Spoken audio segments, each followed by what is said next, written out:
사랑하는 성도 여러분, 처음부터 제 이야기를 하게 되어서 죄송합니다만 저한테는 사랑하는 두 딸이 있습니다. 네, 저희 딸이 저를 향해서 하는 한마디가 있습니다. 뭐냐면 아빠 앉아, 엄마 앉아입니다. 왜냐하면 저희 집에 작은 의자가 있는데 제 엉덩이가 겨우 꽉 끼워서 들어가는 정말 작은 의자입니다. 거기 앉으라는 겁니다. 그리고 나서 저한테 책을 하나 가지고 옵니다.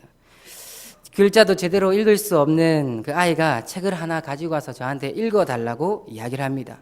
제일 많이 가져오는 책 중에 그 하나의 제목이 하나가 있는데 그게 뭐냐면 안녕하세요 깜빡씨라는 책의 제목입니다. 네, 책의 내용은 좀 이렇습니다. 깜빡씨라는 이름을 가진 이 악어가 무언가를 계속 깜빡한다고 합니다. 어떤 날에는 가방을 깜빡하고 어떤 날에는 모자를 깜빡하고 어떤 날에는 바지를 깜빡하고 어떤 날에는 신발 신는 것을 깜빡한다라고 합니다. 하지만 그 악어가 유일하게 깜빡하지 않는 것이 있는데 그게 바로 인사하는 겁니다. 그런데 한날 이 깜빡씨가 바지도 그다음에 가방도 모자도 신발도 모두 깜빡하지 않았는데 이상하게 사람들이 자기를 이상하게 쳐다봤다는 겁니다. 자기도 뭔가 깜빡한 것 같은데 라고 이야기하고 집에 돌아가니까 인사를 깜빡한 겁니다. 그래서 다시 돌아가서 사람들에게 안녕하세요. 네, 안녕하세요. 이렇게 인사하는 그런 내용의 책입니다. 네. 저는 처음에 이 책을 읽으면서 참 특이한 동화도 있구나라는 것을 생각했습니다. 그런데 가만히 생각해 보니까 오늘을 살아가는 우리들이 어쩌면 너무나 당연해서 그런 것인지 아니면 그것이 정말 필요하지 않아서인지 모르겠지만 어떠한 한 가지에 대해서 상당히 잊어버리며 살아갈 때가 있다라는 겁니다. 그것이 무엇이냐 하면 바로 광야에 외치는 자의 소리라고 말했던 세례 요한도 이야기한 것이고 예수님께서도 공생의 기간 동안 계속해서 외쳤던 이야기입니다. 바로 회개입니다. 가장 쉬운 것 같으면서 가장 어려운 것이 바로 회개입니다. 이러한 회개를 우리는 늘 잊어버리며 살아갑니다. 안녕하세요 깜빡씨의 이 이야기처럼 깜빡하는 겁니다. 정말 중요한 것임에도 불구하고 깜빡해버리고 잊으며 살아갑니다. 사실 현대의 많은 사람들은 하나님께서 주신 은혜로 말미암아 감사를 나타내며 그 감사로 말미암아 하나님을 향한 찬양을 저절로 하게 됩니다. 그뿐이겠습니까? 하나님을 향해 우리의 부족함을 간구하는 것, 이것 또한 얼마나 우리가 잘하고 있지 않습니까? 주님께서 주신 기쁨을 고백하는 모습도 숱하게 볼 수 있습니다. 그러나 회개는 어떠할까요? 회개는 마치 수련회에서만 할 수 있는 것이라 생각을 합니다. 아니면 말씀 상회가 있을 때, 말씀 집회가 있을 때 하는 것이라고 많이 생각하게 됩니다. 만일 수련회가 없다면, 말씀 집회가 없다면, 말씀 사경회가 없다면 회개는 이미 멀리 사라지기 마련입니다. 500년 전 이 종교개혁의 근간을 이룬 이 마르틴 루터는 회개에 대해서 다음과 같이 이야기를 했습니다. 제가 읽어드리겠습니다. 우리 주 예수 그리스도께서 회개하라고 하셨을 때 이는 믿는 자의 삶 전체가 회개하는 삶이어야 한다. 다시 말하면 회개는 삶이 되어야 한다라고 이야기를 하는 겁니다. 또한 이 그리스도의 삶에서 회개가 빠지면 절대 안 된다라고 이야기합니다. 또한 최고의 설교자라고 불리는 마틴 로이드 존스 목사는 이렇게 이야기합니다. 당신의 삶에 회개의 특징이 나타나지 않는다면 그리스도인이라는 이름을 떼어버리는 것이 낫습니다. 이렇게 이야기했습니다. 이처럼 우리에게 중요한 것임에도 불구하고 잊어버리고 깜빡하고 하지 않는 이 모습이 우리에게 있지는 않습니까? 오늘 마태복음에 나타난 이 청년과 예수님의 대화를 우리 함께 살펴보려고 합니다. 이 본문은 율법의 핵심인 하나님 사랑과 그리고 이웃 사랑을 어떻게 나타내는가에 대한 부분을 명확하게 우리에게 알려주고 있습니다. 그러나 거기서 끝나지 않고 청년 부자에게 관심이 있었던 것, 이를 통해 청년 부자가 잊어버리고 있는 것이 무엇인지를 함께 살펴봄으로써 우리가 회개를 잊어버리지 아니하고 회개의 삶으로 온전히 나타낼 수 있기를 진심으로 소망합니다. 그렇다면 청년 부자가 관심이 있었던 것이 무엇이겠습니까? 우리는 사실 거기서부터 회개하며 나아가야 합니다.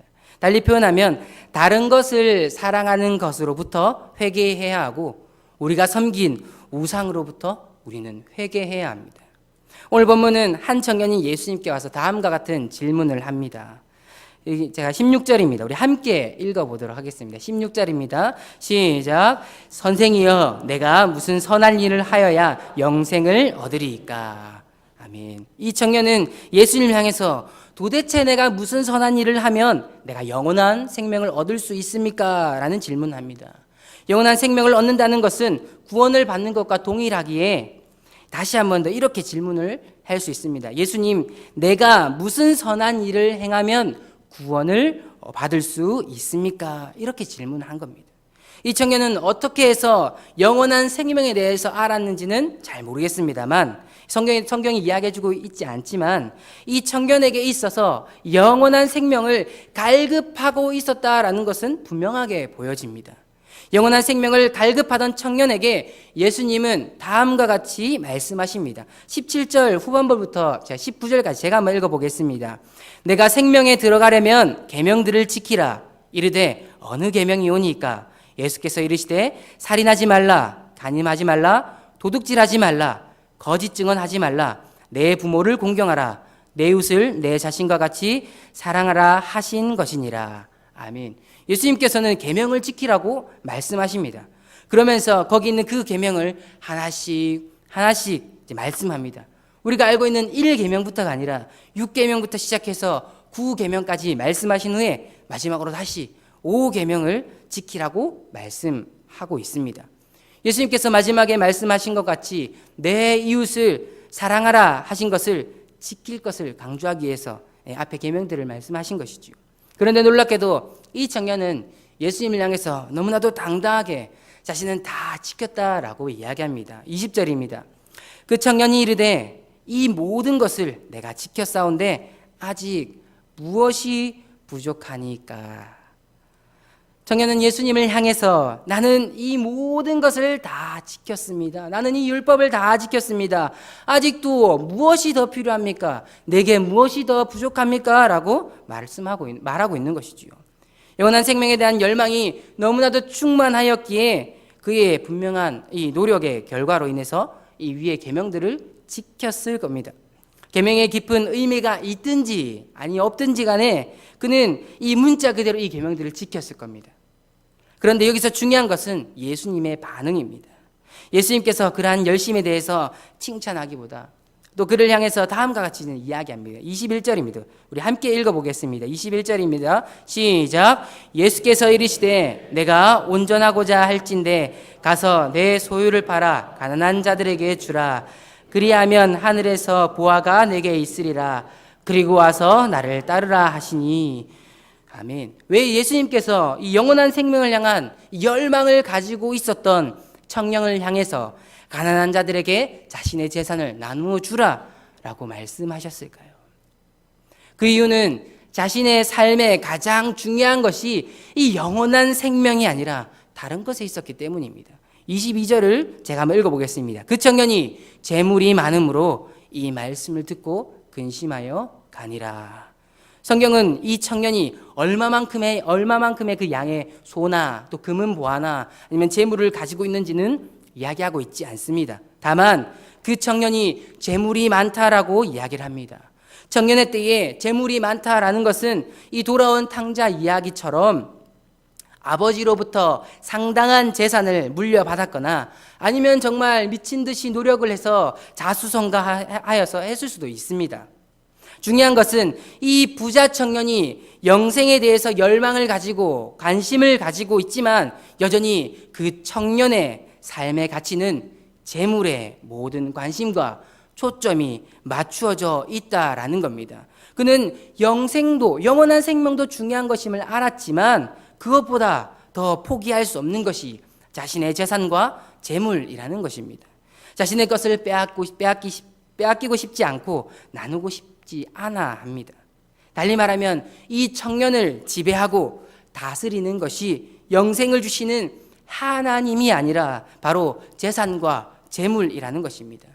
그래서 그는 자신의 사랑의 첫 번째 자리, 자기 마음의 첫 번째 자리에 하나님이 아닌 다른 것을 그곳에 둔 사람이었기에 자신의 소유를 포기하지 못하고 근심하여 떠나버린 것입니다.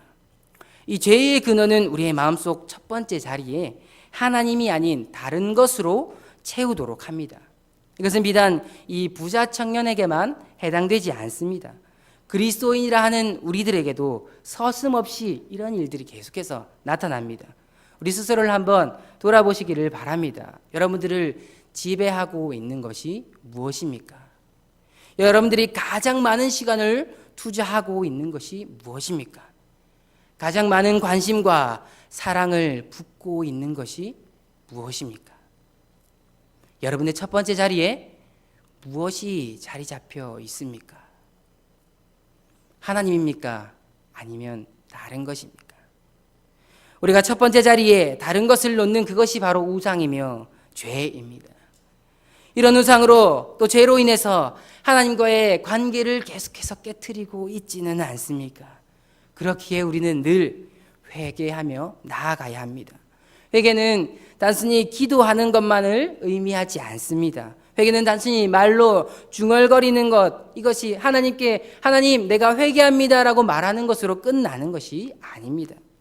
제가 회개를 이야기하면 제일 생각나는 것이 제가 대학교 1학년 때의 일인데요. 제가 다닌 대학교는 고신대학교 신학과를 제가 다녔습니다. 거기는 MT가 일반적인 MT와는 조금 다릅니다. 일반적인 MT는 먹고 토하고 하는 그런 MT라고 하지만 저희는 진짜 수련회였습니다. 정말 기도하고 말씀 듣고 밥 먹고 기도하고 말씀 듣고 밥 먹고 이게 3박 4일 동안 이루어지는 게 저희의 MT였습니다. 그래서 제가 학년별로 모임을 했을 때에 친구들을 보았는데 정말 혈기왕성한 친구들이 정말 많이 있었습니다. 그중에 저도 한 명이었겠죠. 신학과 친구들이 함께 모여 있으니까 저는 그들의 입에서 찬양이 저절로 나오고 기도하는 모습들, 무릎 꿇고 간절히 하나님을 찾는 모습들이 아주 거룩한 모습들이 있을 거라고 저는 생각했습니다. 그런데 굉장히 충격을 받았던 게 뭐냐면 찬양과 기도가 아니라 자기의 그 혈기왕성했던 시기에 저질렀던 비행 배틀, 타락 배틀을 하는 겁니다. 정말 실제 있었던 일입니다. 네. 자기가 살아오면서 얼마나 많은 일을 저질렀으며 얼마나 많은 비행을 저질른지에 대해서 자기 자랑하고 이야기하는 것을 제가 보고 굉장히 충격을 감추지 못했습니다. 참 다행인 것은 이들이 그 비행과 타락에 대해서 깊이 회개를 하고 그 변화된 모습을 학교에서 또 제가 보았기에 좀 다행이라고 저는 생각을 합니다. 이처럼 진짜 회개는 다른 방향으로 놓여있던 우리의 마음과 삶을 하나님의 방향으로 돌이키는 것을 의미합니다. 구절절 하나님께 회개의 기도에서 끝나는 것이 아닙니다. 예레미야가 3장 40절은 이렇게 말씀하고 있습니다. 우리가 스스로 우리의 행위들을 조사하고 여호와께 돌아가자. 우리는 매일 또 매 순간 우리들의 모습을 잘 살펴보고 혹 하나님이 아닌 다른 것을 사랑하고 있는지를 점검하고 그 방향을 계속해서 확인해야 합니다. 또한 내 스스로의 방향을 내가 움직이고 있는지, 내가 그 키를 쥐고 이리저리 움직이고 있는지 아니면 모든 주도권을 하나님께 드리고 있는지를 확인해야 합니다. 사랑하는 우리 성도 여러분, 하나님께서 수많은 선지자를 통해서 당시 이스라엘 백성들에게 하신 말씀이 무엇이냐면 핵심적인 건 한마디입니다. 돌아오라라는 말씀입니다. 여러 가지의 말씀을 했지만 가장 핵심적인 이야기가 뭐냐면 돌아오라라는 말씀입니다. 그중에 스가랴서 1장 3절 4절은 이렇게 말씀합니다. 제가 읽어보겠습니다. 좀 길지만 제가 읽겠습니다. 그러므로 너는 그들에게 말하기를 만군의 여호와께서 이처럼 이르시되 너희는 내게로 돌아오라. 만군의 여호와의 말이니라. 그리하면 내가 너희에게로 돌아가리라. 만군의 여호와의 말이니라. 너희 조상들을 본받지 말라. 옛적 선지자들이 그들에게 외쳐 이르되 만군의 여호와께서 이같이 말씀하시기를 너희가 악한 길 악한 행위를 떠나서 돌아오라 하셨다 하나 그들이 듣지 아니하고 내게 귀를 기울이지 아니하였느니라. 여호와의 말이니라. 아멘. 여러 앞선 사람들을 통해서 너희들이 섬기고 있었고 따르고 있었고 그 우상들에게 그 발걸음을 돌이켜서 나에게 돌아오라고 하나님께서 계속해서 말씀하셨습니다. 그러나 그들이 듣지 않았고 돌아오지 않았다고 말씀합니다. 구약 때뿐일까요? 하나님께서는 자신의 아들 예수 그리스도를 이 땅에 보내심으로 우리들에게 자신에게 돌아오라고 계속해서 이야기하셨습니다. 그리고 우리들에게 회개하라고 말씀하십니다. 여러분, 우리가 매일매일 잊지 말아야 할 것이 있다면 바로 우리 삶에서 다른 것을 사랑했던 그 자리, 다른 것을 사랑했던 그 마음, 나의 첫 번째 자리를 다른 것으로 채운 것으로부터의 회개가 있어야 한다라는 겁니다. 다른 방향을 가고 있었건 우리의 발걸음을 수정하여서 다시금 하나님의 길로 우리가 나아가야 한다라는 겁니다. 하나님께서는 우리에게 첫 번째 자리에 다른 것이 아닌 하나님이 있기를 원하십니다. 이러한 회개를 나타내기를 하나님께서는 원하고 계신다라는 겁니다. 이러한 회개는 분명히 희생이 필요합니다. 결단이 필요합니다. 피 흘리기까지 우리의 죄된 본성과 계속해서 싸워야 합니다. 그렇지 않다면 청년 부자와 같이 근심하여 날마다 주님을 돌아서게 됩니다.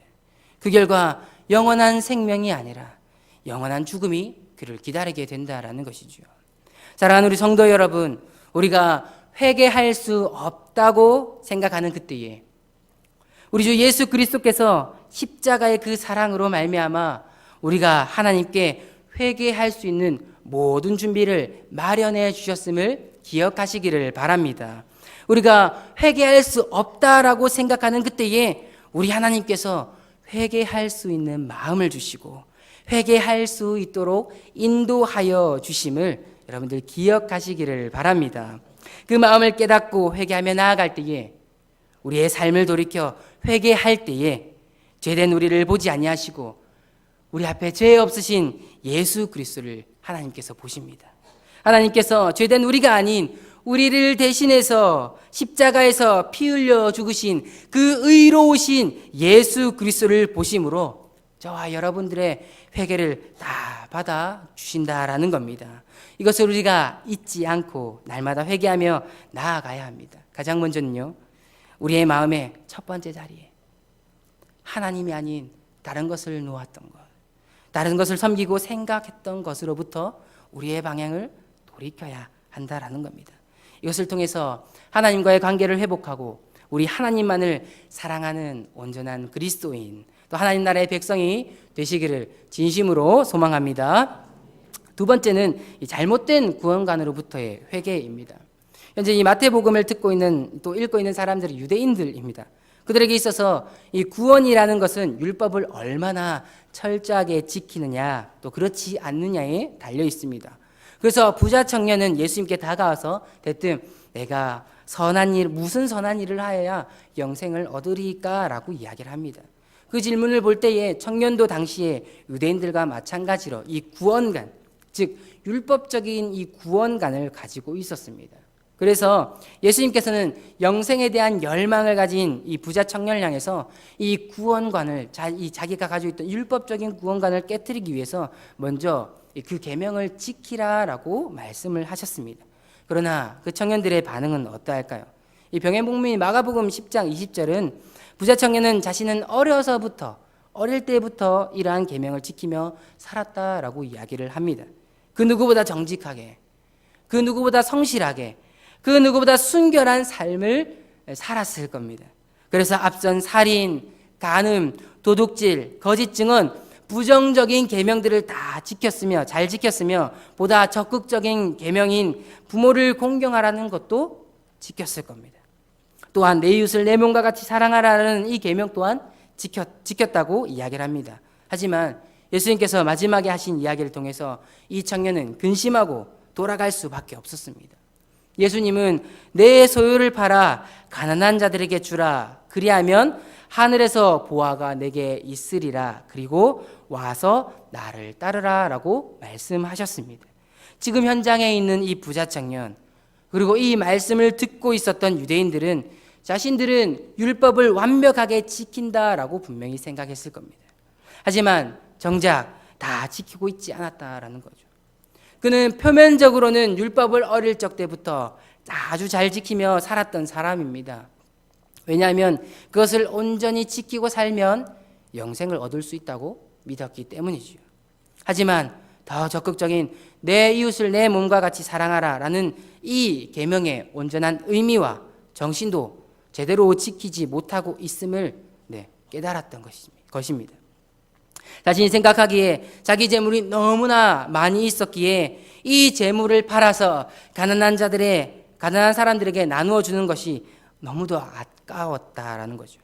또한 자기가 지금껏 모았던 것, 노력한 것 너무나 아깝고 영생보다는 예수님을 따르는 것, 예수님을 아는 것보다는 여전히 자신의 소유가 더 좋았기에 그는 근심하고 돌아갈 수밖에 없었습니다.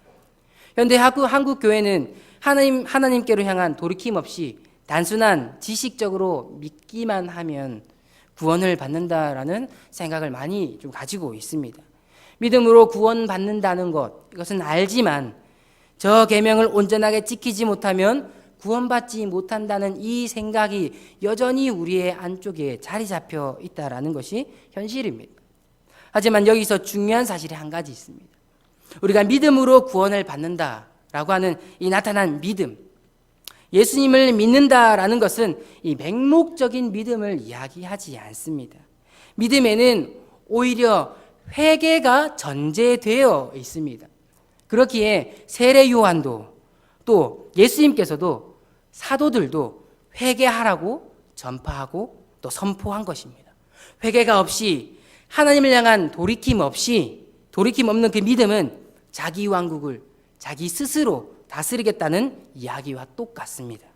자기 스스로 구원주가 되어서 나의 열심과 나의 열정으로 구원을 얻을 수 있음을 말하는 것과 똑같습니다.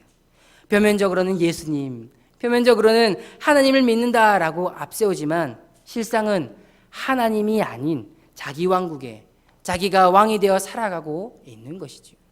이렇게 된다면 결국 모래성에 지은 집과 같고, 우리 믿음은 모래성에 지은 집과 같고 풀로 지은 집과 같이, 그래서 불이 불에 타 없어진 것과 똑같습니다. 그렇기에 믿음이라는 것은 회개가 항상 같이 함께 따라가는 겁니다. 구원과 영원한 생명은 늘 회개를 동반하는 하나님의 은혜입니다. 마태복음 19장 26절을 우리가 함께 읽어보도록 하겠습니다. 우리 함께 읽겠습니다. 시작. 사람으로는 할 수 없으나 하나님으로서는 다 하실 수 있느니라. 아멘. 우리에게 있어서 구원, 영생은 우리의 힘이나 우리의 능력, 우리의 재능으로 얻을 수 없습니다. 오직 하나님께서만 주실 수 있는 것이며 하나님의 은혜로만 가능한 것입니다. 사랑하는 성도 여러분, 우리는 이러한 잘못된 구원관으로부터 돌이켜야 합니다. 썩어져 가는 것으로 주님께서 우리에게 주신 구원을 값싼 것으로 만들어서는 안 됩니다. 우리의 생명을 위해서 피 흘리신 그 예수 그리스도의 십자가 보혈을 값싼 것으로 만들어서는 안 됩니다. 하나님을 우리의 온전한 주인으로 모시고 늘 하나님께 돌이키는 회개의 삶을 살아감으로 하나님께서 주신 이 구원의 은혜, 영원한 생명의 그 은혜를 경험하며 살아가는 우리 모든 부산북교회 성도님들이 되시기를 진심으로 소망합니다. 사랑하는 우리 성도 여러분, 우리에게 뗄 수 없는 것이 바로 죄라는 본성입니다. 우리는 항상 이 본성을 가지고 있습니다. 우리가 조금이라도 잊어버리고 조금이라도 깜빡해버리면 이 본성이 늘 우리를 지배하기 위해 도사리고 있음을 우리는 기억하고 있어야 됩니다. 베드로전서 5장 8절은 이렇게 말씀합니다. 근신하라, 깨어라, 너희 대적마귀가 우는 사자같이 두루 다니며 삼킬 자를 찾나니.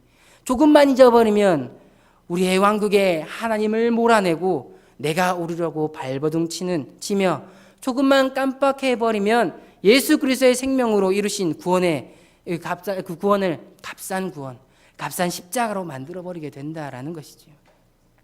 사랑하는 우리 부산 북교회 성도 여러분, 저 여러분들은 본래 회개하지 못하는 삶을 살아가는 자들이었습니다. 그러나 우리가 어떻게 회개할 수 있는 삶을 살 수 있게 되었을까요? 하나님의 아들 우리 주 예수 그리스도의 그 십자가 공로로 우리는 회개하는 삶을 살 수 있게 되었습니다. 우리는 예수 그리스도를 통해서 회개라는 선물을 우리가 부여받았습니다. 회개라는 은혜를 공급받았습니다. 그렇기에 우리는 회개가 우리의 본성이 되어서 회개의 삶을 살아가야 한다라는 것이죠. 사실 선물은 그냥 가만히 두고 지켜보는 것이 아니라 뜯어보고 열어보고 우리가 봐야 되는 것이지 않습니까? 하나님께서 우리에게 주신 이 회개라는 선물, 회개의 은혜를 잊어버리고 깜빡하지 아니하고 날마다 이 회개를 누리는 우리 모든 성도님 되시기를 진심으로 소망합니다. 그래서 정말 하나님과의 고귀한 관계를 맺으며 나아가고 특별히 우리를 하나님의 자녀로 불러주시고 하나님의 백성으로 불러신 그 하나님께 늘 기쁨이 되고 늘 하나님께 영광을 올려드릴 수 있는 우리 모든 성도님들이 되시기를 진심으로 소망합니다.